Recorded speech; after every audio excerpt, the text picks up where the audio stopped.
എന്റെ റൂമൊക്കെ സെറ്റ് ആയില്ലേ? റൂം എങ്ങനെയുണ്ട്? റൂം മാഷാഅല്ലാ അടിപൊളി. എങ്ങനെയുണ്ട് റൂം? എങ്ങനെയുണ്ട്? കണ്ടാള് പറയും റൂം എങ്ങനെയുണ്ട്? അടിപൊളിയല്ലേ? അതെ, ആഷിന്റെ ഒറ്റ സുഹൃത്താണ്. അല്ല 18 കൊല്ലത്തെ ബന്ധമുണ്ട് ഗായ്സ്. ജിഷ്ണു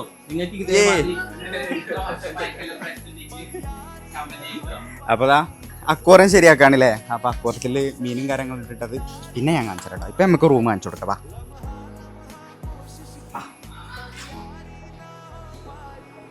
ഇവിടെയാണ് ഗായ്സ് അക്വാറിയം ഓല് കേൾക്കണത്. ഞാനില്ലേ മാമാന്റെ റൂം, ഞാൻ ഹോം ക്ലീനേഴ്സൊക്കെ വന്നിട്ട് നിങ്ങൾക്ക് പിന്നെ കാണിച്ചു തരാൻ പറ്റില്ലല്ലോ ഹോം ക്ലീൻ ആയതും കാര്യങ്ങളൊക്കെ.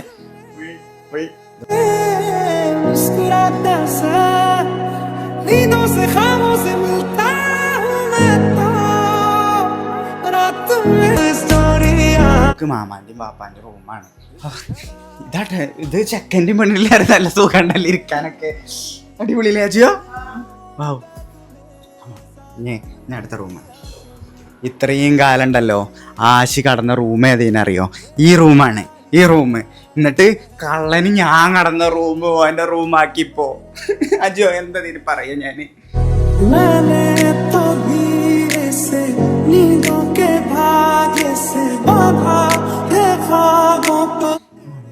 ഇത് കട്ടിയുണ്ട് കേട്ടോ. ഇനി മുതലിപ്പോ ഞാൻ ഇവിടെ കിടക്കേണ്ടി വരില്ല. നല്ല കട്ടിയാക്കി വെച്ചിട്ടുണ്ട്.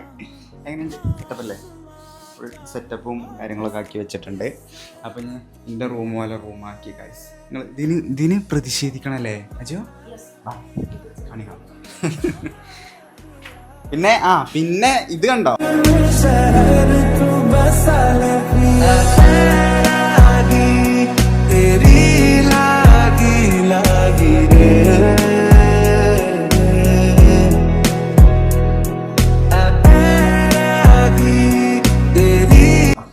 ഇത് സെറ്റപ്പായില്ലേ? അതൊക്കെ ഈ ലൈറ്റും കാര്യങ്ങളൊക്കെ ഇവിടെയും ഏകദേശം കുറേയൊക്കെ മാറ്റിയിട്ടുണ്ട്. ഞാൻ ലൈറ്റ് ഇട്ട് കാണിച്ചു തരാം.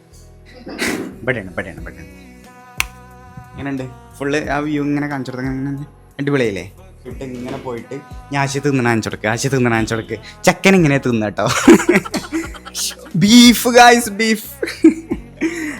അപ്പോൾ ചക്കൻ ഫുള്ള് ക്ഷീണാണ്. ഇപ്പോൾ ഇനിയിപ്പോൾ കുറേ അങ്ങോട്ടും ഇങ്ങോട്ടും ഓടി കിടക്കേണ്ടി ചക്കൻ തിന്നട്ടെ, റെസ്റ്റ് എടുക്കട്ടെ.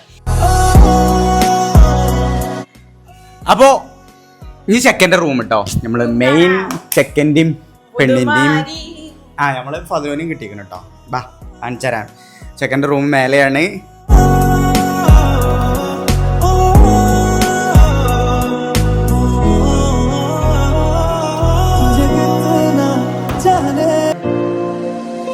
मतलबी हो जा जरा मतलबी दुनिया की सुनता है क्यों खुद की भी सुन ले कभी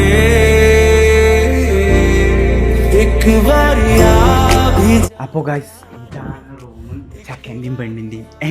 എങ്ങനെയുണ്ട്? ഏകദേശം ഇതിൻ്റെ മുമ്പത്തെ അവസ്ഥയും ഇപ്പോഴത്തെ അവസ്ഥയും ഞാൻ നിങ്ങൾക്ക് കാണിച്ചു തന്നില്ലേ? എന്താ അവസ്ഥ നോക്ക്. ചെക്ക മോനെ നാണം. അതെ, ഞാനിപ്പോഴാണ് സെറ്റപ്പായില്ലേ? അടിപൊളിയായി. അപ്പോൾ അടിപൊളിയായി. ഇതിൻ്റെ നോക്ക്, ഇവിടെ ഗ്ലാസും കാര്യങ്ങളൊക്കെ ഫുള്ള് സെറ്റപ്പാക്കി വെച്ചിരിക്കണം. ഇവിടെ ഒരു ചെറിയൊരു പൂവും ഫ്ലവറും കൂടി വെക്കണം അല്ലേ? സെറ്റപ്പാവും. ഇൻഷാല്ലാ ഒരു പ്ലാൻ ഉണ്ട് ഇവിടെ വെക്കണം. പിന്നെ നോക്ക്, ഇപ്പോൾ കുറേ ആയിട്ട് പണ്ട് എങ്ങനെയായിരുന്നു ഇതേനു അല്ലേ? ഇപ്പോൾ കുറേ ആയിട്ട് പുതിയ സ്റ്റൈല് ഈ ഒരു കർട്ടനേനു. പക്ഷേ ഇപ്പോഴത്തെ സ്റ്റൈൽ എന്താ അറിയോ? നമ്മൾ കാര്യങ്ങളൊക്കെ നോക്കിയപ്പോൾ പിന്നെയും പണ്ടത്തെ രീതിക്ക് തന്നെ എത്തി കർട്ടന്. പണ്ട് ഇങ്ങനത്തേനു, എന്നിട്ട് ഇതിൽ നിന്ന് മാറി പിന്നെയും പണ്ടത്തേക്ക് തന്നെ എത്തി ഗായ്സ്. നോക്ക്, ഇത് ഈ കർട്ടനുണ്ട് ഈ റൂമിൻ്റെ മെയിൻ ഹൈലൈറ്റ്. നോക്ക്, അടിപൊളി സെറ്റപ്പാക്കിയല്ലോ. അപ്പോൾ കർട്ടനും കാര്യങ്ങളും ബെഡും എല്ലാം ഇതൊക്കെ ആദ്യം എങ്ങനെയായിരുന്നു? നിങ്ങൾ എന്താ മുമ്പും ബിഫോറും ആഫ്റ്ററും നിങ്ങൾ കണ്ടില്ല? എങ്ങനെയുണ്ട് ഇതൊക്കെ? ഇത് നമ്മൾ സെലക്ട് ചെയ്തല്ലോ അതിൽ. ഇത് ഞാനും പതിലും സെലക്ട് ചെയ്തതാണ്. ഇത് അടിപൊളിയായി ഒരു എന്താ പറയുക, ഒരു സ്റ്റാൻഡേർഡ് ലുക്ക് ഉണ്ട് പറഞ്ഞിട്ട്. അപ്പോൾ ഇതാണ് ചെക്കൻ്റെയും പെണ്ണിൻ്റെ റൂം. എങ്ങനെയുണ്ട്? കമൻറ്റ് ചെയ്യട്ടോ. ഇഷ്ടപ്പെട്ടോ? അതോ എന്തൊക്കെയാണ് കുറവുകളും കുറ്റങ്ങളൊക്കെ എന്തായാലും ഉണ്ടാവും. അപ്പം അതും കമൻറ്റ് ചെയ്യണം കേട്ടോ. നെഗറ്റീവ് ഉണ്ടെങ്കിൽ നെഗറ്റീവും പറയണം. അതിനനുസരിച്ച് ഞങ്ങൾ ഞങ്ങള് ചെയ്യൂലേ ഇനിയുള്ളത്. അപ്പോൾ ഇതിൻ്റെ ഉള്ളിൽ വേറെ എന്തൊക്കെയാ സെറ്റപ്പ് ആക്കിയിരിക്കണേ. അപ്പോൾ ഇതൊക്കെയാണ് ഇന്നത്തെ വീഡിയോയും കാര്യങ്ങളൊക്കെ. ഇനി കല്യാണം നാളെ തന്നെയാണ്. ഒരുപാട് ഫാമിലീസും കാസർഗോഡ് നിന്നൊക്കെ ആൾക്കാർ പുറപ്പെട്ടു. അപ്പം ഇനി ഓരെത്തിയിട്ടും കല്യാണത്തിൻ്റെ വിശേഷങ്ങളും കാര്യങ്ങളൊക്കെ കാണിച്ചു തരും ഇൻഷാ അല്ലാഹ്. അപ്പോൾ വേറൊരു പുതിയ വീഡിയോ വരുന്നവരെ സ്റ്റേ